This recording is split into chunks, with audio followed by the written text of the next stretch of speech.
scary Peppa Pig episode that never made it on TV. It was a perfectly ordinary Tuesday morning when Peppa woke up in her bedroom, but something felt different.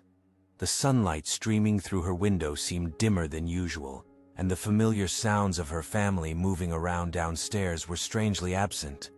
She called out for Mummy Pig and Daddy Pig, but only silence answered back. Peppa made her way downstairs, her little hooves clicking against the wooden steps in a rhythm that seemed to echo longer than it should. The living room was exactly as she remembered it.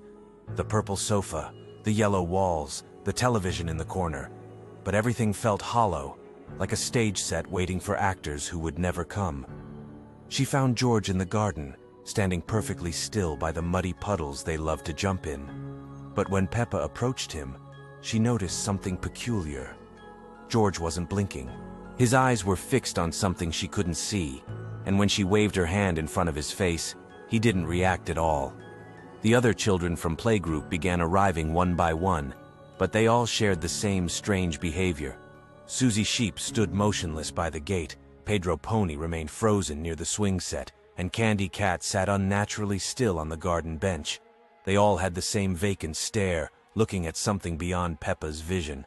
As the day progressed, Peppa realized she was the only one who could move freely. Everyone else had become like living statues, their eyes following something invisible that drifted through the air around them.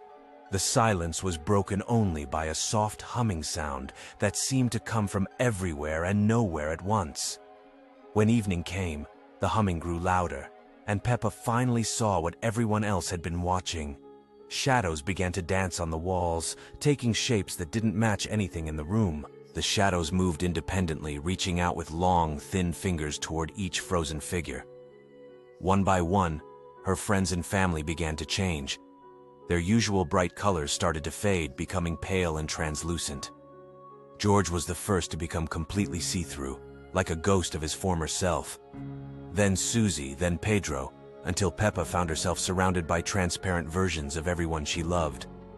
The shadow figures grew bolder, stepping away from the walls entirely. They had no faces, just smooth darkness where features should be, but Peppa could feel them watching her with an intelligence that made her skin crawl.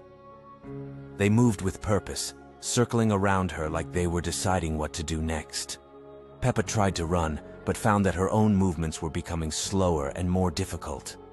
Looking down at her hands, she saw that she too was beginning to fade. The vibrant pink of her skin was becoming lighter, and she could see through her own arms to the floor beneath. The humming reached a crescendo as the shadow figures closed in around her. Peppa felt herself becoming lighter, as if she was dissolving into the air itself. Her last coherent thought was wondering if this was how all the others had felt when their turn came. The next morning, the house stood empty and silent. The furniture remained in place.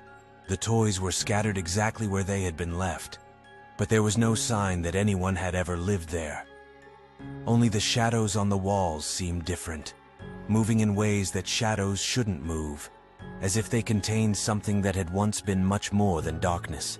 Visitors to the house would later report feeling watched, hearing faint humming sounds, and seeing glimpses of pink figures in their peripheral vision. But whenever they turned to look directly, there was nothing there except shadows that seemed just a little too deep, a little too alive. The episode ends with the camera slowly panning across the empty rooms, while the